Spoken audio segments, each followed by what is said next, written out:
Welcome back, everybody. Great to have so many people attending to Exceed Institute and seeing our numbers increasing. Very grateful that you're all putting yourself in a position for a thirst for learning and knowledge and declaring to take your life forward. And one of the ways we do that is to continually be open to learning and learn from new mentors along the way. One mentor for me is a guy by the name of Ed Mylett, and he's got a book called The Power of One More. Now, this is jam-packed with so many very useful and simple to apply principles and concepts all the way through the book. And today, we're going to open up your minds to just a few of the concepts within the book, The Power of One More, to inspire you to really take one more action, one more thought, one more try, one more level of effort, whatever that is, build one more relationship, connect one more time, send one more email, one more phone call, do one more rep at the gym, whatever that's going to be, give one more hug to the people that you love when you're around them, to essentially to make that deliberate choice in life to do just one more of whatever that action is going to be, and watch the magic that really unfolds when you declare and deliberately take action just one more time. We're going to hear from Ed throughout this session this morning, and it's also very interactive. So I'll be asking you to make a response in the chat. In fact, what I'll do, just to start with, in the chat, I'd like you to share with me, how do you feel today? How do you feel? What's the one word that comes to mind for you about how you feel? How do you feel? Outstanding. Yeah, you better believe it. Isn't it amazing when we just level up just that little bit more and declare how we're going to be today, and we pick outstanding as that approach? What happens is we move into becoming outstanding. It is a choice. And this is so aligned to the principles and this concept of the power of one more, goes right into how we choose. But let's listen from Ed about the underlying foundation of where this book has come from.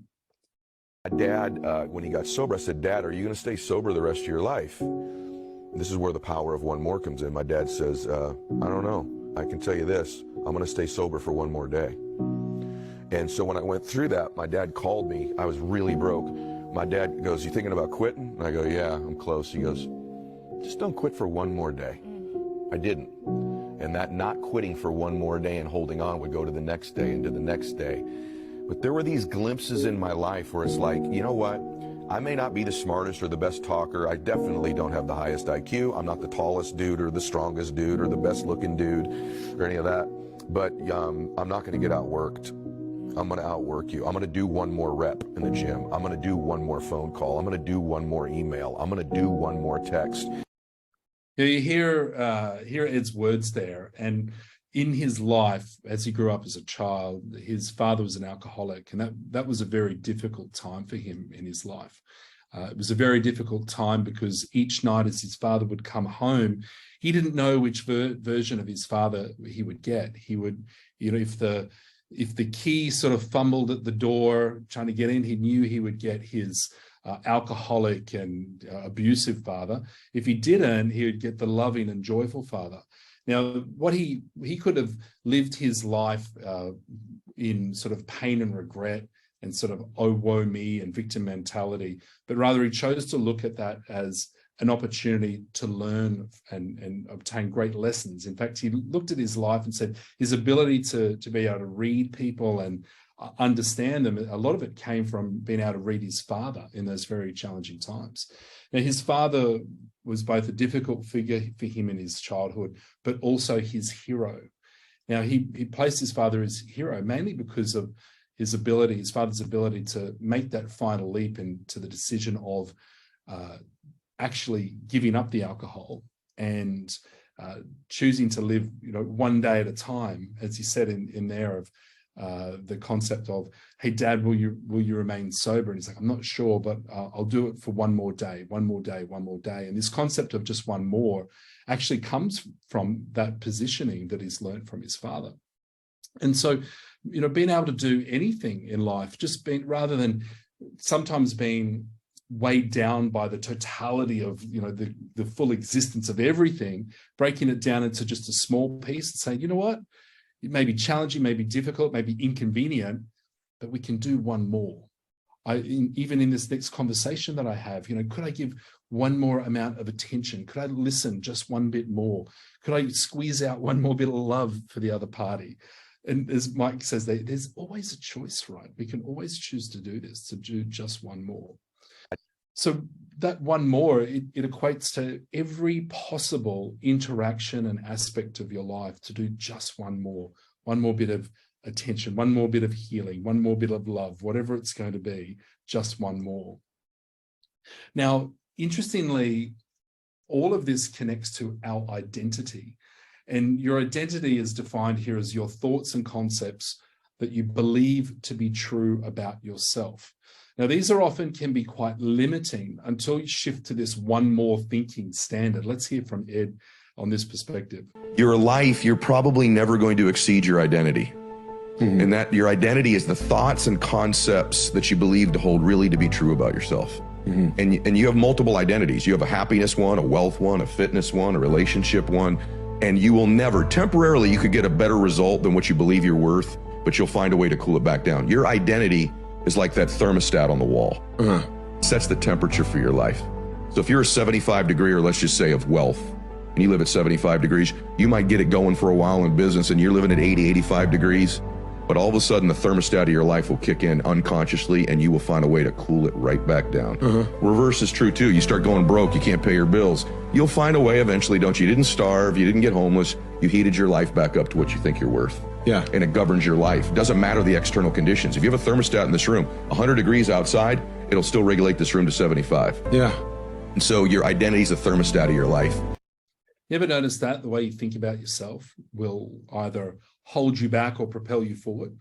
What sort of identity do we create? Now, most of our creation of our identity actually comes from our childhood, our youth, and the stories that we've believed to be true based on those that were around us that gave commentary on who we were at that point in time.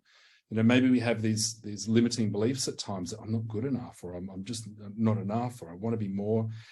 And the reality is that you are enough. You are everything and more that's beautiful and possible in this world. Shifting our thinking on that is the critical first step to becoming a true one more. Your life, you're probably never. So let's listen to this one. When I'm listening to people, so many people want to tell me their old story. I used to be this, I used to do that, we were this. I want to know where you're going. What's the new story? What's the new character? Quit telling me about the old character and the old chapters and the old versions of you. Who's the new character? And at any time in our life, honestly, we walk out this door, we can decide to be a new character. We can literally step into a new role. We can be a little more confident, a little bit more bold, a little bit more aggressive, a little bit more caring. Your former script is not your current one, but everyone keeps repeating the same script. And I'm just committed in my life. I struggle with this too, but I'm committed to thinking about the future, committed to thinking about the best version of me, not the current version. If we get stuck in our thoughts of the past and what we've done and that version, that's where suffering lives, especially if you're not happy with it. However, when you want to take this breakthrough moment, it's about designing and desiring what your future looks like. And that the type of the person that you've now declare to be, what will you do differently? What is that one more thing that you will do in your life that shapes who you become? This is how you shift your identity, that new version of yourself. What will that look like? So in the chat, answer this question. What one aspect of your future self that will be different from today? What is one aspect of your future self that will be different than today? Now, I'm going to encourage you to write it this way. I am, and then add on that piece. So for example, Nisa's got a great one there. She said, listening more. I am a great listener, or I am going to listen more. Now, the reason why we put the I am in there is that you start to define that as who you are. It's a different level of commitment. So give this one a go. I am. What is one aspect of your future self that will be different from today? Pop that into the chat. Oh, I love this. Wow, look at you go. This is fantastic. I'm going to read some of these out. These are powerful. Leanne, I am confident. Joseph, I am confident. In capitals, just to massively put in there. Niece, I am going to be more open to other people's perspectives. Beautiful. Karen, I'm a safe space for more people. Wow. Lynn, I'm progressively learning. Beautiful. Keith, I am calmer. Whoa. Just those words, I feel calmness coming through. Rand, I am moving on. Ruby, I'm fit. Beniza, I am bolder. Vince, I am a transformational leader. Kenneth, I'm physically active person, right? See that we start to identify ourselves with these words, especially when we start with I am. It is possibly the most powerful declaration that you can give because it goes into your subconscious mind. Now, when you start to say these words out loud and you connect them with belief and energy, what also happens is you trigger off the reticular activating system, which starts to filter out all of the other noise and bring in this information. Now, when you say, for example, I am healthier, as Ralph has, or Irene, I am a risk taker. Now, all of a sudden, you look for healthier ways of doing things, or for Ralph to be more innovative in their approach. Let's pick some more ones. Patricia said, I'm going to love myself more. That is beautiful. I am a lover of myself. Reza, I'm more confident, more healthy. Confidence popping up there. I'm a man of action, says Monaco. Very powerful. Wow, what great inspiration for everyone as you read through that list together. Fantastic. Now, self-confidence is a big part of this, because once we have greater self-confidence, we take even more action. Self-confident people have a pattern of keeping the promises they make to themselves. Let's listen to Ed on this one. The key to self-confidence is really simple. I've trained hundreds of thousands of people. I've spoken to millions of people around the world. I can tell you this, the self-confident people I know, whether they are athletes, school teachers, mechanics, parents, stay-at-home moms, you name it, they have a pattern of keeping promises they make to themselves. The groundwork of beginning to build self-confidence is to begin to keep the promises you make to you. And that's why it's important to begin to even make small promises. If you're going to get up at a certain time in the morning, not only do it, but then give yourself credit. Say, I did what I said I was going to do. If it's in your diet or your fitness, don't just eat the healthy foods. Go, I'm doing what I said I was going to do. You begin to build this reputation. If you're constantly being influenced and moved by what other people think about you, it means there's a deficiency in what you think about you. And so the key is not some esoteric like belief system. It's a pattern of keeping the promises that you make to you. That's the groundwork of self-confidence. Hear those words in there. If you ever like are being shifted by what other people say about you, then the key is it's a personal belief. You're not feeling confident within yourself. If you want to shift confidence, keep the promises with yourself. Now, this starts out as integrity. This is a character play at this point in time. Your greatest confidence will come from not what other people say about you, but what you say about you. When you can hold firm, knowing with full confidence that you've done one more, you've given your best, each day that you've committed and progressed that way, then you'll have all the confidence you need in the world. It doesn't require validation from outside. It actually comes from within. So I've got this question for you as a result of this. The key to self... In the chat, what is one promise you can make and will keep for yourself today? What is just one promise? It doesn't have to be this huge thing. It's just one small thing, one promise that you can make today and you'll keep to yourself. And it's either I will or I am committing to. Notice those words as you type out your promise, I will or I am committing to. Either of those are very powerful.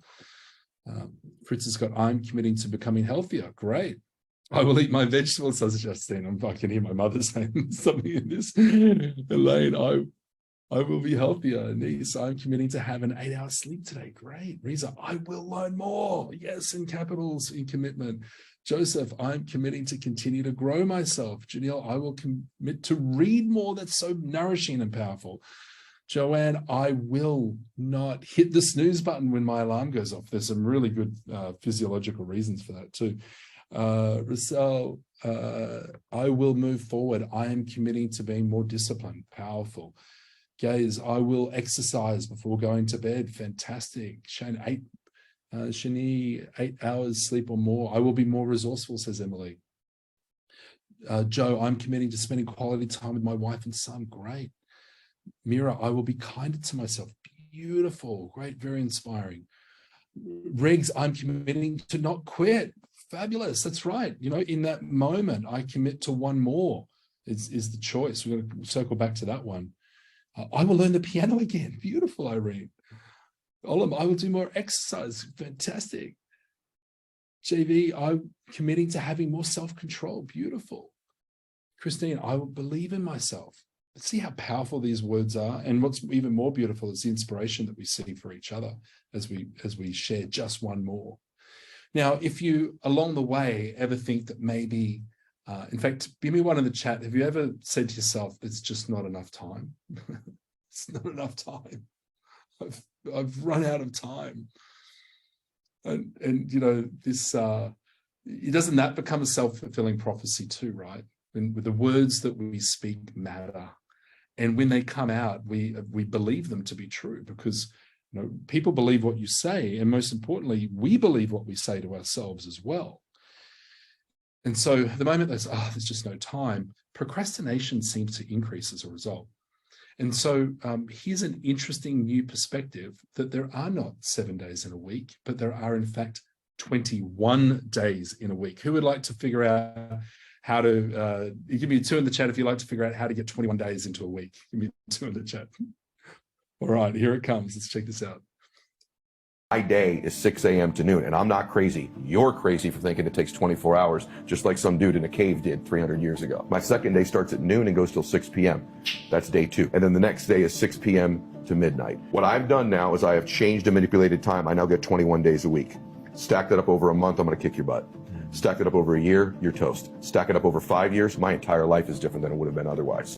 Think about that for a moment, right? Just rework our perception of time. If I shift what I can do into 6 hours, because this is a reality here where so much time we waste, and we've had so many distractions around us, that we have the power of the discipline to push distractions to one side, get into flow state faster, actually activating those additional aspects of focus and feedback and the 4% rule, and just actually getting out of our way and believing in ourselves to check that ego at the door and actually do whatever that thing that is in front of us, declare it, plan it, execute on it. And in doing so, you'll find that you've got so much more time. I mean, imagine just saying, hey, the first 6 hours of the day, if your day was you start at 6 and you go till 12, there's a 6 hour block. And then from 12 to 6, there's another 6. And then from 6 to 12, and you know, naturally there's, at this point in time, you look at how many hours you're sleeping. But I found it very fascinating. And going back to what Joanne was saying, I commit to not pressing the snooze button. We actually have sleep cycles that usually go from 90 minutes to 2 hours. And Sava shared this with me the other day about the importance of not pressing the snooze button, because you can go back into a very deep sleep cycle very quickly. And then the alarm goes off and it sort of shocks you into the moment. You want to keep pressing snooze and snooze and snooze. You're better off to just wake up and then get into action. 6 hours can be just as powerful as 8 hours, because the key is waking up when you're naturally ending your sleep cycle. Now, looking at the way you slice up your time, like this example here of the 21 days in a week, is to look at within a day, that block of time, and plan it out. There is actually more time available. It's about first planning what your roles and goals are and putting those high priority items in first, put them into your calendar, execute on those things, especially if they're inconvenient and challenging. Do those things first. When you do those things first, you will feel fulfillment as a result. Celebrate your success of the fact that you did that thing. You've kept your promise with yourself. You've done it first. And just watch how the power and inertia and energy of the day continues to move forward. My day is 6. Now, if you had an extra 6 hours in a day, what would you do with it? In the chat, what is one thing you would do in your extra 6 hours? Not all the things, just one thing that you would do in your extra 6 hours now that you've got this available to you. I will exercise. Beautiful way to write it is, notice that when you put in the I will, you'll actually see that more. Hey, lots more reading. Wow, isn't that interesting? What if you made a commitment to yourself to read just 10 pages per day? Just 10. I commit, or maybe 11, right? One more. So get that 10 in there and get started on it. Another one, I see lots of exercise coming up. I put it to you to commit to doing 12 minutes of exercise or 18 minutes of exercise and be really specific about what that exercise is going to be. You see, the specificity is very important because our brain cannot process the generic. It needs specificity. Formula is this: most people are wandering generalities. So I want to get in shape. Your brain cannot process vanilla generic stuff, man. So the more specific you are, the more clear you are. I mean, precise. I used to walk this beach with my then girlfriend and tell her we will live there someday. Pretty specific. I pointed up at this hill when we were kids when there were no houses here. And there was ones above it. I said, we're going to live there someday, babe. Like, here we are, right? Specific. I didn't want to live on the beach. I wanted to live in Laguna Beach. I wanted to live in Three Arch Bay. I don't want to be in shape. I want to weigh 195. I want 6% body fat. The more specific you are, the more your brain and you can go to work on attracting it and getting. You hear that specificity in there, right? So it's just like we do with our objectives, key results, and X factors. An objective is what we want to achieve. And often when you've got that emotive statement in there and it's really significant and action orientated, you'll see that it sets you in the right path. Now, I was actually with one of our clients in the United States last week, and they're a finance team. And we were talking about an objective of wiping out disputes in this accounts receivable team. Just wipe them out, like get that emotive feeling behind it. Then beyond that, the key result for its specificity, this is how you measure the successful outcome of the objective. It needs a start line, a finish line, and a deadline. And in this example here, it would be reducing the accounts receivable disputes from 10% to 5% by the 31st of December. Think about that in your goals, whether personal or professional, to get this start line, finish line, and deadline, that real specificity, because our brain desires it. What is the outcome that you're looking for? Now, connected to this, then, once you've got your goal, I love the way Ed says it. He basically says, yeah, the goals are whatever, but you've got to raise your standards to get there. My standards are mandatory because you get your standards, right? So the reason my standards are set so high is because I don't want to leave it up to my own devices, right? My standard is 1 more minute on the treadmill. My standard is 1 more person I can reach that day, 1 more phone call, 1 more something. And so for me, I raise them every single year, but the way I get to do it is I link it to my reasons. And so goals are really empty to me. I have a thing on goal setting, but like my big thing is that you show me someone with compelling, emotional, gigantic reasons, I'll show you someone who's changing their standards all day long. He speaks about the reasons. That's the why. That's the emotive component behind it. And why, when we do objectives and key results, being creatively emotive about the objective so that we get the right level of why and energy behind it. Helps us to remember it. Then the key results go to validate if we're on track or not, because that's the outcome that we're after. But it's really the standards that deliver us towards achieving the goal. Now, we call those factors in our standards. They are the behaviors you commit to doing differently with quantity, quality, and consistency to achieve your key result. Now, this is where you become outstanding in life. I can guarantee you this is not the normal out there. And let's not be normal. Let's be weird and different and eccentric and outstanding in every portion of aspect of our lives, how we connect with others, how we go that 1 more distance with the level of care, how we have a life that's so fulfilling because we took the risks and did things differently to what the average person will do. Average is not in your vocabulary anymore. You are outstanding in every decision and every aspect of your life that you declare to make. That is what you deserve in your life. Now, and we use this example with the accounts receivable team.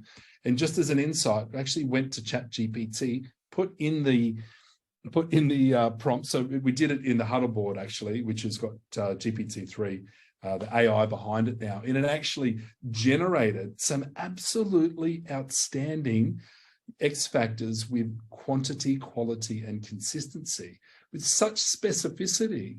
We could see that the connection that, yes, when doing those activities, it's a very strong predictive of giving us the outcome that we're after. Now, Kent has had a paradigm shift here. Our mind tends to lean on the easy side of things. You got it. To weigh 60 kilos seems much easier than to be fit. Yeah, so the be fit part is so broad, it's not specific enough. The body can't execute on it. But if you say, I want to weigh this, I commit to weighing this specific weight. I am going to be this weight by this time. Then from that, and you start to think about that regularly, you actually share that goal on a regular basis. You say it out loud, you have the emotional intensity behind it. What comes next then is the plan to get there. So, and that comes then into what are the behaviors you'll do? What are those X factors that you'll do differently to get to that 60 kilos? Now, I'm not sure whether that's increasing to 60 or decreasing to 60. And that will also be useful where we go to think about like the key results to increase from 55 to 60 or decrease from 65 to 60, whichever way that you're looking to go. Now, you can't succeed by being good. That's what you get paid for. You can't succeed by being excellent. That's what's expected of you to do. You can only succeed by being outstanding. And it is in these standards that we're raising to becoming outstanding. That's where true success lies. That's where it also requires this one more thinking to try one bit more harder than what we've done before. Do one more thing differently than what we've done before, so that we keep iterating towards the outcomes that we truly desire. To continue trying. So the key to one more try is to be intentional about what you're doing. You must have the strength and the focus to take the steps that will drive you closer to where you want to be in life. This is not always doing the easy thing. It's not going to be easy. It's going to be inconvenient to actually get to where you want to go. It requires quiet determination to stay the course. You will be challenged. It will be difficult. And in that is actually where the growth is. You see, there's no growth when things are easy. It's when we push ourselves just that little bit more, but not so much that we push ourselves to exhaustion or we push ourselves to a point where we're completely depleted. It is about taking us out of the comfort zone and into that growth zone. And so I put it to you, from today, when you're presented with two choices, one is to quit and give up, or two, do just one more. In the chat, what will it be? You better believe it. Do just one more. Thank you, team. You are all outstanding.